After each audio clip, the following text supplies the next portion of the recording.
మర్రి golden diamonds ప్రముఖ hero Shri victory Venkatesh గారి చేతుల మీదుగా రేపే గొప్ప ప్రారంభం. ప్రారంభోత్సవ మరియు అక్షయ తృతీయ ప్రత్యేక ఆఫర్ గా VA పై ఫ్లాట్ 25% తగ్గింపు.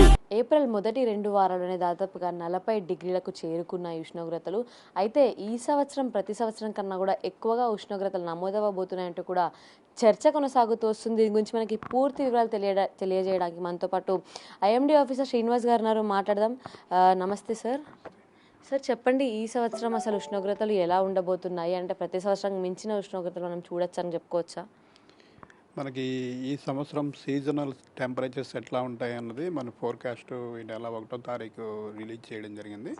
ఏప్రిల్, మే, జూన్ నెలల్లో మన టెంపరేచర్స్ ఎట్లా ఉంటాయి అన్న ఫోర్కాస్ట్లో మనకి ఇది యాక్చువల్గా మార్చిలో మనం అనాలిసిస్ చేసినప్పుడు ఈ నార్మల్ మ్యాక్సిమం టెంపరేచర్ల కంటే ఎక్కువ ఉండే అవకాశం ఉందని వచ్చింది. అయితే తర్వాత డేటా మళ్ళీ విశ్లేషణ చేసి ఏప్రిల్ ఫస్ట్ వీక్లో వచ్చిన రిజల్ట్ ప్రకారం మనకి ఏప్రిల్, మే, జూన్ నెలలో మన మ్యాక్సిమం టెంపరేచర్లు ఇంచుమించు నార్మల్ రేంజ్లో ఉంటాయి అని మనకి వచ్చింది. అయితే ఏప్రిల్ నెలలో మన నార్మల్ రేంజ్ వచ్చి 39 నుంచి 41.5, 42 డిగ్రీస్ వరకు ఏప్రిల్ నెలలో రేంజ్ ఉంటుంది. అలాగే మే నెలలో చూసుకున్నట్టయితే మే నెలలో కూడా 39 డిగ్రీల నుంచి 43.5 డిగ్రీల వరకు కూడా నార్మల్ రేంజ్ ఉంటుంది. మనకి రాష్ట్రంలో కూడా వివిధ ప్రాంతాల్లో ఎక్కువ టెంపరేచర్లు ఉండే ప్రాంతాలు ఇప్పుడు నార్త్ తెలంగాణ, అలాగే తూర్పు తెలంగాణ, దక్షిణ తెలంగాణ ప్రాంతంలో మిగిలిన ప్రాంతాల కంటే మనకి టెంపరేచర్లు జనరల్గా ఎక్కువ ఉంటాయి. సెంట్రల్ తెలంగాణలో ఈ ప్రాంతాల కంటే ఒక 2 డిగ్రీలు తక్కువగా నమోదవుతుంటాయి.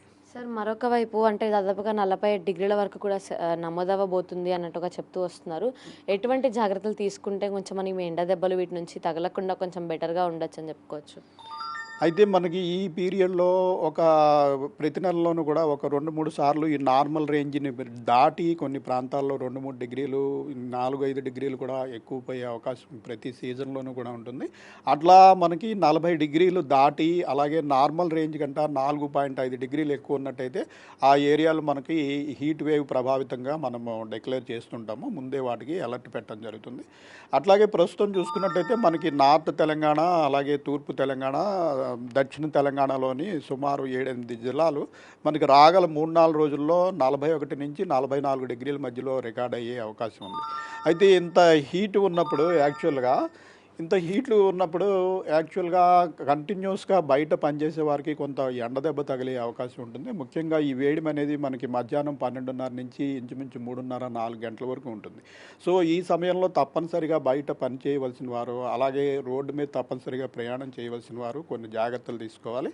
అవి ఏమిటంటే కంటిన్యూస్గా హీట్లో ఉండిపోకుండా గంటకు ఒకసారి నీడకు వచ్చి ఒక 10-15 నిమిషాలు బాడీ కూల్ అయ్యేలాగా చూసుకోవడము, గంటకు ఒకసారి ఒక గ్లాసు నీరు తాగి హైడ్రేషన్ మెయింటైన్ చేయడము, అలాగే ఆరు బయట ఎండలో ఉన్నప్పుడు తలభాగాన్ని తప్పనిసరిగా కవర్ అయ్యేలాగా టోపీ కానీ తలపాగా కానీ ధరించడము, లైట్ రంగు దుస్తులు వేసుకోవడము, అప్పుడప్పుడు మజ్జిగ లేదా కొబ్బరి నీరు ఈ మజ్జిగలో కొంచెం సాల్ట్ యాడ్ చేసుకుని తాగడము, ఇటువంటి వాటివి చేస్తే మనకి హైడ్రేషన్ మెయింటైన్ అయ్యి బాడీ కంటిన్యూస్గా హీట్ ఎక్కకుండా ఈ హీట్ స్ట్రోక్ నుంచి రక్షించుకోవడానికి అవకాశం ఉంటుంది. సార్ ఇంకొకటి, ఈ హయ్యర్ టెంపరేచర్స్ వల్ల వర్షాలు కూడా పడే అవకాశం అనేది ఉంటుందంటూ కూడా చూస్తున్నాం. ప్రతి సంవత్సరం కూడా మంచి సమ్మర్లో కూడా సడన్గా వర్షాలు అనేవి పడుతూ ఉంటాయి. దానికి గల కారణాలు ఏమని చెప్పుకోవచ్చు సార్ మనం?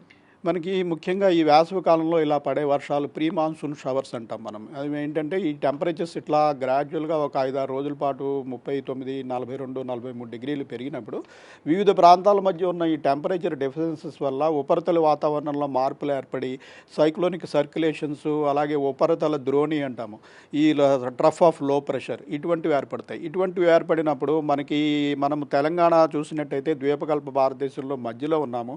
ఇటువంటి సిచ్యుయేషన్ మన మీద ఏర్పడినప్పుడు మనకి తూర్పులో బంగాళాఖాతము, అలాగే పశ్చిమంలో అరేబియన్ సముద్రము ఉన్నాయి.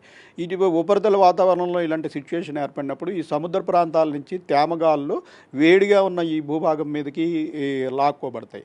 సో తేమగాళ్ళు అలా వేడిగా ఉన్న భూభాగం మీదకి వచ్చినప్పుడు ఈ భూమి బాగా వేడెక్కి ఉండటం వల్ల ఇక్కడ నుంచి కింద నుంచి వేడి గాలులు పైకి పోతూ ఉంటాయి. అదే సమయంలో తేమగాళ్ళు ప్రవేశించినట్టయితే మధ్యాహ్నం, సాయంత్రం సమయంలో సడన్గా 1 గంట 2 గంటల పీరియడ్లో ఈ క్యూములోనింబస్ మేఘాలు ఏర్పడి మనకి ఉరుములు మెరుపులు ఈదురుగాళ్ళు అలాగే వడగళ్లతోటి కొన్ని ప్రాంతాల్లో వర్షాలు పడుతుంటాయి. మనం మార్చి 16 నుంచి ఇంచుమించు ఏప్రిల్ 3-4 తారీఖుల వరకు రాష్ట్రంలో వివిధ ప్రాంతాల్లో ఇటువంటి షవర్స్ మనం చూసాము. చాలా చోట్ల ఈదురుగాల వల్ల పంట నష్టము అలాగే ఈ వడగళ్ల వల్ల పంట నష్టము జరగడం కూడా చూసాము. అయితే ప్రస్తుతం రాగల 4-5 రోజులు ఇంచుమించు డ్రై వెదర్ కొనసాగే అవకాశం ఉంటుంది. అయితే మీరు చెప్పినట్టు ఈ సీజన్లో ఇటువంటి ఈ ప్రీ మాన్సూన్ షవర్స్ ప్రతి నెలా కూడా 2-3 పర్యాయాలు వస్తూనే ఉంటాయి. సార్ ఇంకొకటి సార్, మేజర్గా హైదరాబాద్లో అంటే ఒక కాంక్రీట్ జంగల్ లాగా తయారైంది. ఇట్లాంటి హైదరాబాద్లో మనము ఎక్కడ అంటే ఏ ఏరియాస్లో ఎక్కువగా టెంపరేచర్స్ నమోదయ్యే అవకాశం ఉంది? ఇంకొక వైపు ఎక్కువగా బయట ఉండే వాళ్ళు ఎక్కువగా ఉంటారు, ఆటో డ్రైవర్లు ఒకవైపు, లేకపోతే ర్యాపిడో నడిపే వాళ్ళు, ఇలా రకరకాలుగా ఉంటారు జనాలు. వాళ్ళందరికీ కూడా ఎటువంటి జాగ్రత్తలు చెప్పొచ్చు మనం? మనకి సిటీ ప్రాంతంలో ముఖ్యంగా ఇది అర్బన్ హీట్ ఐలాండ్ అనే ఎఫెక్ట్ కూడా మనం గత 2 సంవత్సరాల బట్టి ఇంచుమించు చూస్తున్నాం. అర్బన్ హీట్ ఐలాండ్ అంటే మనకి ఈ సిటీలో పెద్ద పెద్ద కాంక్రీట్ నిర్మాణాలు అలాగే పేవ్డ్ సర్ఫేసెస్, తార్ రోడ్స్ ఎక్కువ ఉండటము, ఇక్కడ లక్షలాది వెహికల్స్ ఎప్పుడూ తిరుగుతూ పొల్యూటెంట్స్ రిలీజ్ చేయడము, అలాగే ఈ వేడిమి తగ్గించుకోవడానికి అనేక లక్షల ఏసీలు పనిచేస్తుంటాయి, అవి కూడా వేడిమి జనరేట్ చేస్తుంటాయి. దీని అంతటి వల్ల ఇక్కడ ఏమిటంటే మనకి సమీపంలోని రూరల్ డిస్ట్రిక్ట్స్ కంట మన సిటీ ప్రాంతంలో 2-4 డిగ్రీల వరకు కూడా టెంపరేచర్స్ ఎక్కువగా ఉంటాయి. మన సిటీలో కూడా మనము లోపల ఈ టెంపరేచర్ డిఫరెన్సెస్ చూసినట్టయితే మనకి పెద్ద పెద్ద ఉద్యానవనాలు కానీ లేదా మంచి పెద్ద వాటర్ బాడీ ఉన్న ప్రదేశంలో ఆ ప్రదేశంలో టెంపరేచర్ ఒక 2 డిగ్రీలు మనకి ఈ థిక్ కాంక్రీట్ నిర్మాణాలు ఉన్న ప్రదేశాల కంట 2-3 డిగ్రీలు తక్కువ ఉంటుంది.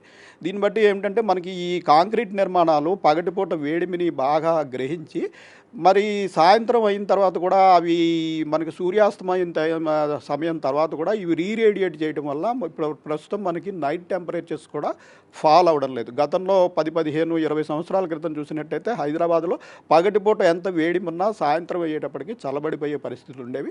అయితే సిటీ బాగా విస్తరించి కాంక్రీట్ నిర్మాణాలు, పేవ్డ్ సర్ఫేసెస్, ఈ తార్ రోడ్స్ ఎక్కువైపోయి గ్రీనరీ తగ్గడంతో మనకి ఈ వేడిమి అనేది నైట్ టైం కూడా కంటిన్యూ అవుతుంది. సో సిటీలో కూడా ఈ బయట తప్పనిసరిగా తిరగవలసిన వారు, ఈ డెలివరీ బాయ్స్ అట్లాగే ఆటోల వారు, ఇటువంటి వారందరూ కంపల్సరీగా వారి వృత్తిరీత్యా బయట వేడిమిలో తిరగాల్సి ఉంటుంది. కాబట్టి ఇందాక చెప్పిన జాగ్రత్తలు అన్నట్టుగా కంటిన్యూస్గా వేడిమిలో ఉండకూడదు. ఒక గంట ఒక కూల్ ప్రదేశంలో ఉండి బాడీ కూల్ అయ్యేలాగా చేసుకోవడము, ఫ్రీక్వెంట్గా వాటర్ తాగి హైడ్రేషన్ మెయింటైన్ చేయడము, కొంచెం సాల్ట్ వేసుకుని అప్పుడప్పుడు మజ్జిగ లాంటి ద్రావణాలు తాగడము, తల భాగానికి ఎప్పుడు టోపీ ధరించడము, ఇలాంటివి చేసినట్టయితే హీట్ స్ట్రోక్ నుంచి రక్షించుకోవచ్చు. Thank you sir, thank you so much. చూసాం కదా, అంటే పూర్తి జాగ్రత్తలు తీసుకొని ఈ సమ్మర్ నుంచి అయితే మనం బయటపడచ్చు.